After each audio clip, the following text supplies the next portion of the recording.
বর্ষাকালে তুলসী পাতা কেন খাবেন চলুন সেটি দেখে নিই এই প্রতিবেদন থেকে।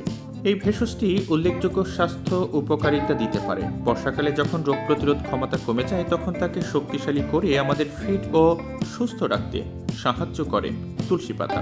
তুলসী পাতায় নির্দিষ্ট তেল রয়েছে যা ক্ষতিকারক সংক্রমণ এবং অ্যালার্জির বিরুদ্ধে লড়াই করতে সাহায্য করে। এই কারণে বর্ষাকালের খাবারের তালিকায় তুলসী পাতা যোগ করার পরামর্শ দেওয়া হয়। তুলসী এবং হলুদ। হলুদ আমাদের রান্নাঘরের একটি প্রধান উপাদান যা রোগ প্রতিরোধ ক্ষমতা বাড়ানোর জন্য পরিচিত। এই বর্ষায় রোগ প্রতিরোধ ক্ষমতা শক্তিশালী করতে দ্রুত এবং সহজে তুলসী এবং হলুদের পানীয় তৈরি করে খেতে পারেন।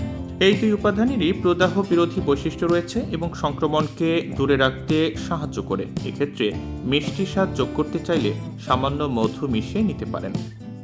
তুলসী এবং আদা চাটনি। আপনি কি জানেন তুলসী চাটনি তৈরিতেও ব্যবহার করা যায়?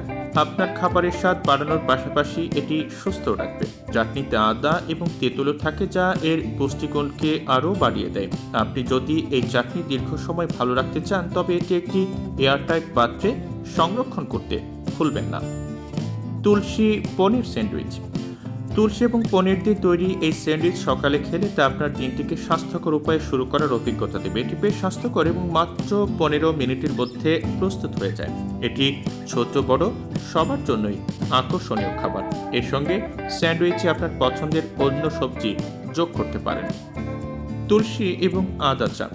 আপনি যদি চা প্রেমী হন তবে সাধারণ চায়ের বদলে এই ধরনের হার্বাল চা বেছে নিতে পারেন।